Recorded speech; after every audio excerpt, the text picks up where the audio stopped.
Hey everybody, this is Michael De Silvas, and this is in the news for March the 30th, 14.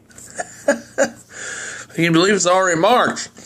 We're 3 months in, 1/3, we're about almost a quarter into the new year.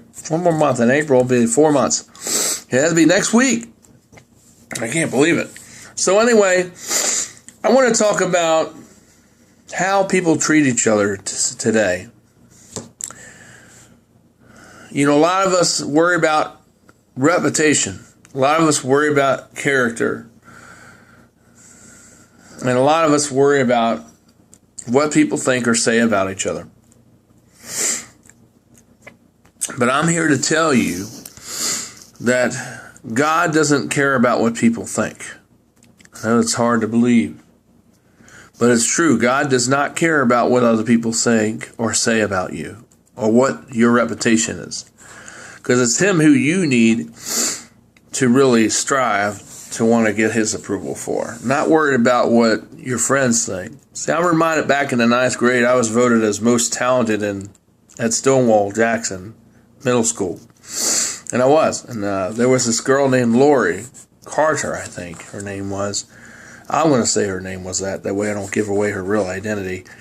But she was voted most popular. And to this day, I don't know how she was so popular, but she was voted that. We both got our pictures taken together. I was pulled out of class for a couple periods. And we sat around talking about, about what we were going to do and how we were going to impact the future of, the 9th grade, and how we were going to make a difference in the school. And when Lori saw me, she looked at me like, you shouldn't be here. And as a matter of fact, she made something like that comment. What are you doing here? You're not supposed to be here. You're not someone who I would picture who is popular. And the person that brought me there, principal or teacher, or somebody that brought me there, said, well, he is. And he is the one, because there's no one else. She was like, had this horrible look on her face. Like, there's no way, this is a mistake. Because I figured someone else would have got that most talented thing, not him. Well, he's the one. And she was like looking like, well, he's weird, he's don't fit in, he don't have what it takes to measure up to fit in with our crowd. And that's the way she was acting. And the look she had in her body language was saying, no, get this thing out of here. But of course, they were wrong about it, because I was voted most talented because I sang God Bless the USA, and everybody came up on stage and stormed the stage. As a matter of fact, they were so happy, and they really liked the song. No, it's Friends Are Friends Forever. I'm sorry. But they really liked the song Friends Are Friends Forever. And everybody thought it was wonderful, and I really enjoyed it, and I still use my talent to sing for the Lord today, to this very day. But I remember also working at McDonald's, where people a lot of times would say things that would be demeaning towards my character, or say things that were not true about me, or they would say things to put me down. But did I let it get to me? No. Did I let Chris Lowry's remark saying, oh, he's retarded, and he's 4 eyes, and he wears glasses, and now he owns like 10 restaurants in the area because he bought them from Mr. Bishop, McDonald's? And do I let his arrogant, ways or his childish behavior back then bother me? No.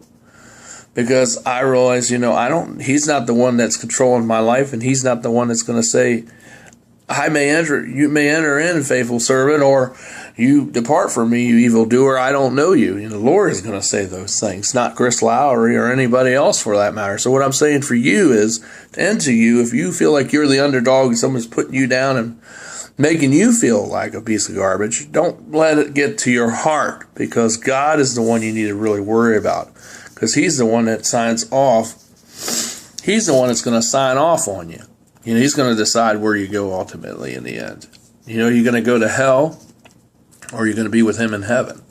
That's what I'm talking about. So, Chris Lowry, I have no quarrels against you. So if you listen to this video, I'm not coming after you, but I don't, I want to let you know for the record, I didn't appreciate the comments you made that I was retarded and I had 4 eyes. And, I didn't really appreciate those things, because you being a manager of a restaurant, ought to have more maturity and more mental fortitude than to act and behave in such a way that in manner that you do, or the way that you did. And if you're still that way, because I heard rumors about you that you're an alcoholic and that you drink and that you slept with your daughter. So, I'm not spreading rumors, but I'm just saying that's what I heard going around about in Mechanicsville. So I hope that's not true. But,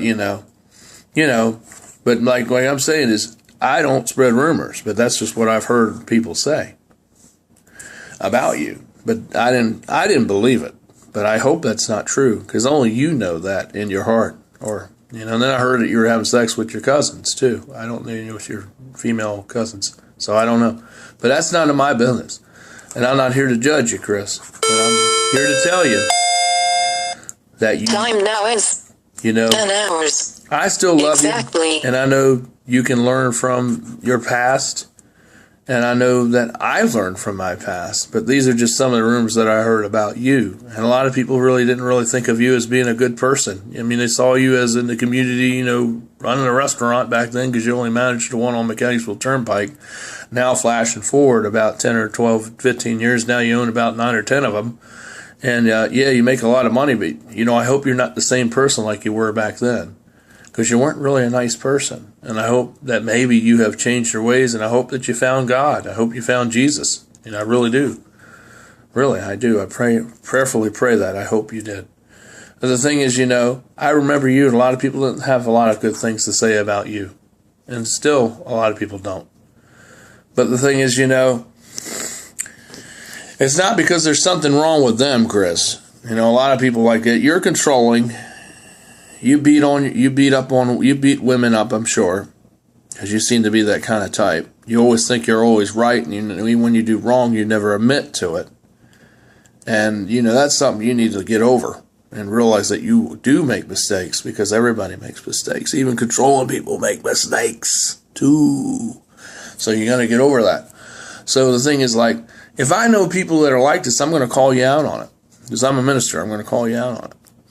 And the reason why I call you out on it is because I love you. And I hope that you will make these changes. So these rumors that people say about you, and it ain't me spreading these rumors, but I've heard it from a lot of other people, and these rumors will change what they said about you, because they're horrible rumors. So I hope that you will make these changes in your life so you can be a better person. And also start being better and giving back to the community in more ways than just doing it for an ulterior motive like you've been doing, to get something for you or what you're getting out of it from politics or whatever. I hope that you're doing it for the right reasons, because even somebody has a lot of money like you have, you can drink a lot more beer than you used to drink, and get drunk and all, and you're an old man. You're getting older now. You're not young like you used to be. You're not a rich little, ratty little kid, Now you're growing up, and you need to really grow up and start treating people like you want to be treated, like the Bible tells us to treat others the way we want to be treated. And then even when people put people down by character, like Chris Lowry put me down, I don't even know if he's still alive, but even if he is, I hope he hears this so he'll learn and become a better person from it, because I'm not putting him down. I just let him know what some people said about him, because I didn't believe it. I still don't believe it. But him having sex with his sister or him having sex with his cousin, that's horrible. But that's the rumors that went around for people that that knew Chris, and they said that. And it's horrible. I hope it's not true. And I don't endorse that, but because I don't believe it. But I'm just letting you know. That's what still goes around even to this very day. So I hope that you're not that kind of person. And, I love you, and I've been praying for you, and I haven't stopped, that you change and that you come to know Jesus Christ as your personal Lord and Savior. Get out of that rock and roll satanic music, and just get away from that alcohol, and become a better character and change your character, It's my personal plea to you as a preacher to tell you this. But, I have a business. I didn't worry about what people had to say like you. I didn't let it bother me, and I still don't, because you know what? The one who's going to sign my card is Jesus, not you. So whatever you said about me or what you do say about me, it doesn't matter, because the Lord has my card, and he's the one who's going to sign off on it, and he's not going to reject me or say I don't belong because I look a certain way like people would do. Because people have all these standards that God doesn't have. See, that's the secret sauce. People hide behind their titles, hide behind their empowerments and their control and their fear and anxiety and their pride. And God doesn't have any of those. He just looks at your heart. It's simple. He says you either have the grade or you don't. That's how simple it is in the Bible. This is how simple cut it is. So you, Chris Lowry, I pray for you. I love you, man. But don't take these things to heart, because you probably heard some of these rumors too yourself. But, I hate to tell you, I did help save McDonald's from embezzlement happening there on 360, even though I never got the credit for it. And it's before you took it over. But one of the managers that was working at the store, his wife was embezzling money from there every time. And it went on for some periods of time where she was taking money from there. And I happened to be working there. She was taking 45 minutes away from people's paychecks. And people were saying stuff about it. And they would go to her and they would say, Elaine, our check's 45 minutes short. Where's this money at? Oh, well, you didn't clock out but they did clock out, and they had a proof to prove that they did clock out. But she went and changed the stuff around to make it look like, that wasn't the case. And so she was stealing 45 minutes from people's paychecks for many months. So I called up Mr. Bishop and let her know. And about a week later, she was then arrested, and she was fired, and she embezzled probably over about $40,000 from McDonald's before she was arrested. As a matter of fact, her husband said he had suspicions about her doing it too, but he wasn't sure about it. He wasn't sure, but he really had a feeling about it because he told me that. But the thing is, I knew him since I was in high school, and I went back there and worked there again in the early 2000s. And one day Chris came, and this is a week before she got arrested. Chris came and he saw me there working, and that's what he said. He said, well, when you see Chris, you better hide, because if he sees you, he's going to fire you, because he fired you once and he's going to fire you again. He's like that. Because, really, you're a good man, and I don't understand why Chris fired you the first time. And, so I was out there doing the thing, and I didn't see Chris coming. And then he saw me there through the drive-thru when there's a window out there. And he said, what are you doing here? I fired you once.